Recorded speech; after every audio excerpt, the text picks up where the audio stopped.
If you love epic fantasy, I think you're missing out on one of the greatest reading experiences in fiction.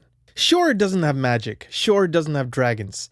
But what it lacks in magic, it has in spades in world building, characters, and interesting historical context. Hey everyone, I'm Nikhil with Shelf-Esteem, and this is your primer for reading historical fiction as a fantasy fan.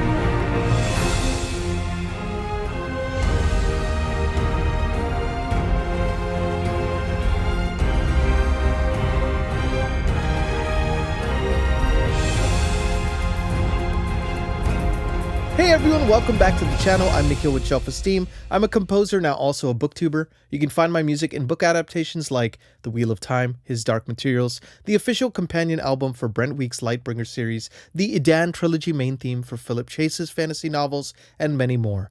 Today I wanted to talk to you about something that has kind of come on my radar the last couple of years, and it's made me think, what am I missing? You know, I'm a fantasy fan through and through. I also love horror, sci-fi, and now most recently, historical fiction. Historical fiction, I think, gets bad rap. And honestly, I had a lot of misconceptions about historical fiction for the following reasons. First of all, and probably most glaringly obviously, the history aspect. We all took those history classes where we're sitting around memorizing numbers and dates and which king was reigning in which dynasty, you know, all that stuff. And we never really kind of found out why. But it's very interesting because when you start to see history in the context of historical fiction, you get to see some of the patterns that emerge throughout human history whilst having a very entertaining read. Second reason I know a lot of people feel maybe a little trepidation from historical fiction is the lack of magic. But what historical fiction lacks in magic, it usually replaces with theology, philosophy, cultural context, and sometimes the truth can be stranger than fiction itself. The third reason a lot of people who like epic fantasy maybe don't necessarily steer towards historical fiction is comparatively, there's not gods and dragons and otherworldly creatures. It's much more grounded in reality. But when you look at the archaic ways people functioned in society and the way they treated each other, even just a few hundred years ago, it feels a little bit more like a fantastical realm, a First Law or a Song of Ice and Fire than it does boring old history. So I figured I would kind of put together a primer video for those who are fantasy fans who are also interested in historical fiction. So if you like this kind of video, please like and subscribe. Other free ways you can support the channel, watch it till the end, share it with a friend, check out the free links below. Let's talk a little bit about this genre and demystify it. I want you to think of historical fiction as epic fantasy without the magic. When you see series like The First Law, very grimdark. When you look at A Song of Ice and Fire, it's really a political thriller with fantasy elements. When you look at The Stormlight Archive by Brandon Sanderson, sure, it's magic heavy, but there's a lot of Middle Eastern cultural influences. There's a fully realized world that has plants and animal life. Great historical fiction epics have the same kinds of world building that fantasy has, just without the magic. The political intrigue that are manufactured, amongst characters are actual political intrigues that are based on real-world historical events. Dark lords and gods are replaced by emperors, dictators, kings, who are often considered gods in their own right. And those mythical quests of fantasy were replaced by wars and crusades, often in the guise of religion or some philosophical context. So when you're reading historical fiction, you're kind of reading the raw ingredients that make up some of your favorite fantasy novels. Now let me give you a personal story. So a couple years ago, I was a little bit trepidatious of reading historical fiction, but I'd been hearing about Shogun by James Clavell. This is kind of what it taught me. So I started reading this 1,300-page book on hardcover, and I was swept away by the story. It takes place in 1600s, when a blackthorn who crash lands is marooned in Japan and meets the Japanese for the first time. This is, before any dissemination of information about different cultures was apparent. And this was feudal Japan. I mean, think about a fish out of water experience like this for someone in the year 1600 and how alien that must have felt like. Him crash landing on the shores of Japan must have felt like he was in a real life fantasy novel. The interesting cultures and traditions and language of feudal Japan and kind of how a lot of things could get lost in translation in comparison to the Western civilization that they're encountering really made for some interesting political intrigue that I would have found in some of my favorite fantasy novels. And this novel goes deep, you guys. I mean, it has 1,300 pages to cover it, so it goes really deep into cultural exploration. And you always feel like that world building is massive. It really feels like an epic fantasy novel, just without the magic. I mean, if you think about even the Japanese superstitions and kind of folklore at the time, the Western concept of Christianity at the time also was much more rooted in the stories and fables of Christianity. So you started to see how much people were influenced by that stuff. One thing we all love about epic fantasy also is that there's complexity of characters. There's a little bit of a gray area where nobody's really just morally sound versus the evil incarnate, right? There may be some of that, of course, but, a lot of these prophecies and things like that. But you start to see a little bit more gray area where no one is quite infallible. You see this a lot in historical context because when you see historical fiction, it's not written like a history book. It's not written by the victors. So it's a chance to explore things from a little bit more of different sides of a conflict. And being able to see things from one side and then again the same conflict from another also starts to make you realize how both sides feel a little justified in what they're doing, and you can kind of see the truth in both sides' arguments. So, okay, I think I've stated the case for why fantasy fans should check out some historical fiction epics. Now, where does one start? So I kind of categorize this as a little bit of a primer for you in case you want to explore a little bit of historical fiction like I've been falling in love with the genre. Of course, I am diving into this genre full on, and I am newer to it than maybe some other viewers. But these are the ones that I found were really great entry points for me. I'm going to start with bridge authors, people who have written in the historical fiction context, but are sometimes considered more known for being outside the genre. This way you get to see something from someone who's not like a historical buff necessarily, but is passionate about history and is able to kind of show it through the lens of a slightly different adjacent genre. The first one I'm going to talk about is probably someone you wouldn't expect to see on this list, but that's Stephen King. Now, Stephen King, of course, is famously the king of horror, but he's also written fantasy, he has written sci-fi, he's written coming-of-age political thrillers, and he's written historical fiction. Now, his historical fiction epic is called 11/22/63.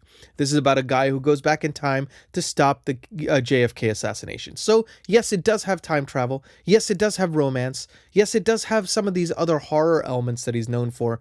But it really is a historical fiction novel. Like this, Stephen King researched extensively the events surrounding the JFK assassination, as well as Lee Harvey Oswald, kind of all the players of the game at that time. He also has a very unique insight into late 50s, early 60s American culture. So you get a chance to kind of get a window into the sights, the sounds, the smells of that time period. So it's really, really great stuff. Nice little bridge towards historical fiction. That's the first recommendation I'd make. The second recommendation, I would say, is somebody who's known for being a fantasy author, but he's really more historical fiction. In fact, if you look at his books, there's very light, if any, fantasy elements in them. They're more like 90% historical fiction. I'm talking about GGK, Guy Gavriel Kay. Now, he's written a lot of standalones that would be considered fantasy adjacent, but of course, historical fiction heavy. The one I've read, and I would highly recommend, and is often considered one of his best, if not his best works, is The Lions of Al-Rasan. Now, this takes place in medieval England. There's different factions. There's more political interplay in this one than there's fantastical elements. But I think if you want a bridge series, a bridge novel, and you're kind of a fantasy fan, that might be a good place to start. Well, if you want something a little bit more contained, I would recommend two different options. Now, one is a long series, but they're really a series of smaller contained novels that are contained stories and is not so sprawling that you kind of lose track of everything. So I'm going to start with the standalone first. This one is one of the shortest on this list, The Eye of the Needle by Ken Follett. Now, do you like World War II history? Do you like espionage thrillers? Well, this probably is one of the best to ever do it. And Ken Follett has made his name for writing great thrillers. So he knows how to plot and pace a book, whether it's 200 pages, 300 pages, or 1,000 pages. He knows how to keep those pages turning. So fantastic first kind of entry into his wider works as well as historical fiction. I would also recommend this long-running series, which I've read about 7 of the 10 books so far, and this one is called the Matthew Corbett series by Robert McCammon. Now, this is, again, one of those bridge authors. He writes a lot of horror, coming of age, but he decided to dive into historical fiction. There's very few, if any, supernatural elements in the series, but it's about a guy named Matthew Corbett who, in the year 1699 or so, became a magistrate's clerk in colonial America. And you get to see his life story as he transitions to being the world's first problem solver, professional detective. And you get to see kind of the interplay of politics between England and the US. You get to see New York and kind of some of the cities coming up in colonial America, and also the issues they were facing back then, whether it be religion and some underlying superstitions around that, whether it be medical history, whether it be town kind of irrigation problems. Like, you really get a chance to see this place come to life. So I highly recommend, if you're interested in something that is kind of historical fiction adjacent, check out the Matthew Corbett series. It's by one of the greatest character writers to ever do it, in my opinion. Now let's talk about the epic gateways, the ones that will kind of open your world to different historical fiction epics. There's a couple on this list. One I would recommend is probably one of the most famous, if not the most famous of this list.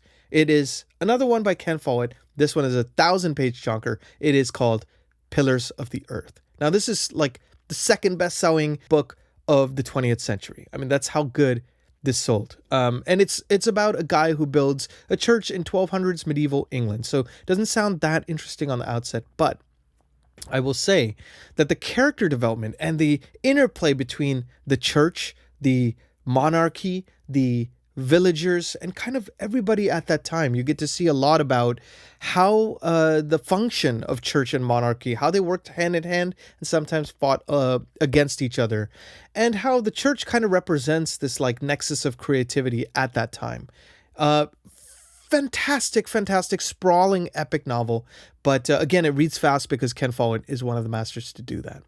The other one I would recommend in this category as a standalone, it's part of a wider series, but it's a nice little standalone to check out, is called Shogun. I already mentioned a little bit about that earlier in the video. It's by James Clavell, came out in 1975, and it was single-handedly responsible for the Western kind of interest in Japanese culture. Definitely check that one out. Now, if you want to go kind of full saga mode and you want either a series of insanely big standalone epics where each one is self-contained, or if you want a trilogy of chonkers that are door stoppers, these are two recommendations I would have.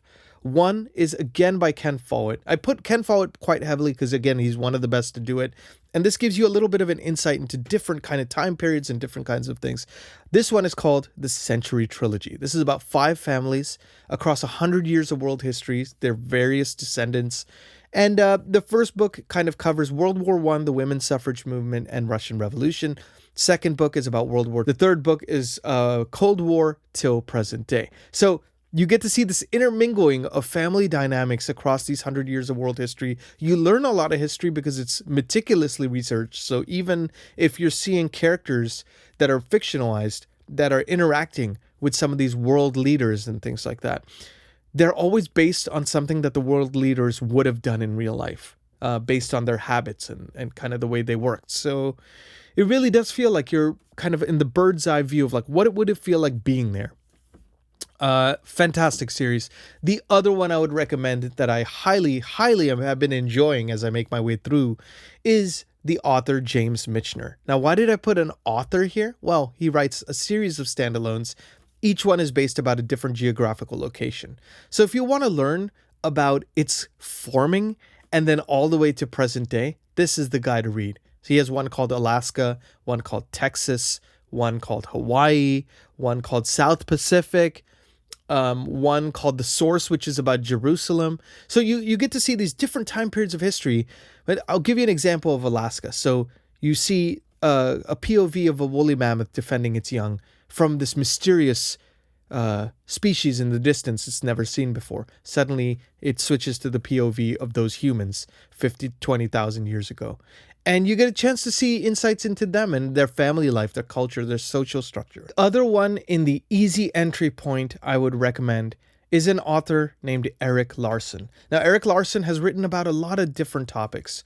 One that I have read is called Devil in the White City. Now, Erik Larson is a master of having parallel stories and creating almost like a novelization of historical events. In this particular novel, Devil in the White City, he has the creation of the World's Fair and all the political intrigue and how everybody's trying to be the first ones there to take credit and be responsible for building this, the backstabbing that goes on in the creation of the World's Fair. But then also you have America's first serial killer, H.H. Holmes, building a property right by where he can lure his potential victims. And you see these parallel stories, one representing creation, one representing destruction. It reads like a novel, but again, it's like a history novel. So fantastic. All right, so I've given you some reasons to check out historical fiction. I've given you some historical fiction recommendations. I would love to know from you, as I'm making my way through this genre as well, are there any other recommendations you'd recommend in the comments? I know I want to get to Bernard Cornwell, who's supposed to be one of the masters to do it as well. I have a few other authors on my list. I'm always down to put more books on that impossible TBR. So what did you think of this list? What did you think of this primer video? I just want to introduce more people to this genre that I'm fast falling in love with. And hopefully, if you're a fantasy fan, you'll realize that the leap between one genre and another isn't as big as one would think. But thank you so much for watching. I'm Nikhil with Shelf-Esteem. Be good to yourselves. Be good to each other. Please leave it in the comments. I would love to chat with you as I always do. And I will see you on the next video. Take care.